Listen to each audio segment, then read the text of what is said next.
What's up, everybody from the Rock and Rivera channel? This is Noah, and this is Matt, who used to work at Procar, who works with me now at RPM Demonstrations. So he's just did some work to the intake. So how did you do this? Based off the video I sent you from, I'll put the link in the description for the video, but explain to me what you did to modify this intake to make it better, and why. Well, since you have two quadrajets on there and you had to have these spacer adapters, it's normally a dual plane intake for both sets of carbs, so 4 cylinders on one side, 4 cylinders on the other. But then with this spacer, it kind of makes it into half of a cylinder on both. So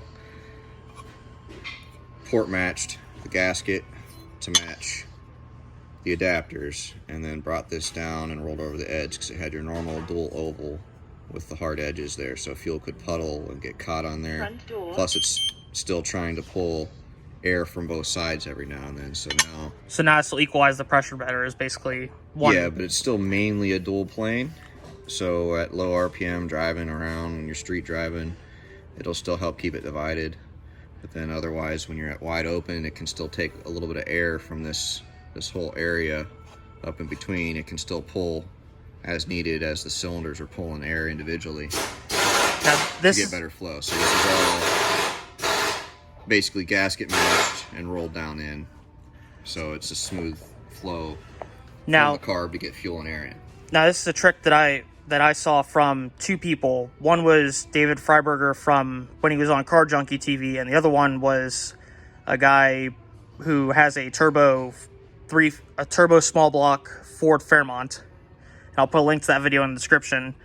But basically, this is what he did with his intake on a single 4-barrel. So I thought, if it equalizes the pressure in both, we'll do it to this, equalize the pressure on both carbs, rather than do it to just one or not do it at all. Plus now you don't have these spots sticking out here that will help catch fuel, disturb airflow, and that will also puddle fuel right here where it was. So that's where this got, all this what used to be out like there. So you had a big flat spot like in a V pattern on both ends. So now that'll keep it from doing that. You can kind of see it here where there's like a little lip that used to be there. Like before it was like this, where there was like a little bit of a lip that would puddle.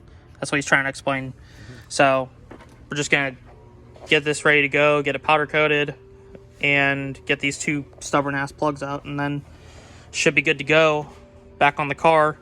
Other update I have is the heads that I had were junk, so I found another set of heads and those went bad. So it shows what you get for 50 bucks. So now what I have is I have a set of 1970 Corvette 350 horse cylinder heads, all ready to go. Getting the valve springs, putting them now. This is my block and all the parts for it back here.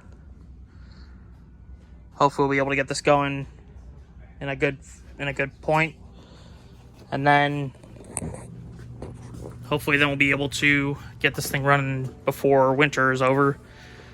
So I fix the subframe, still gotta fix the rear end, get that posi in it, and get some more stuff done. But then should be good to go, and it'll run 14s hopefully if I want it to, which I don't feel like I will often, but at least now it'll run properly, thanks to Matt helping out and getting this done. But yeah, I'll leave a link to the video in the description for the guy that has that Fairmont, Eric the car guy, who did the video for the guy. So thank you very much for watching, and I'll see you all later. Bye.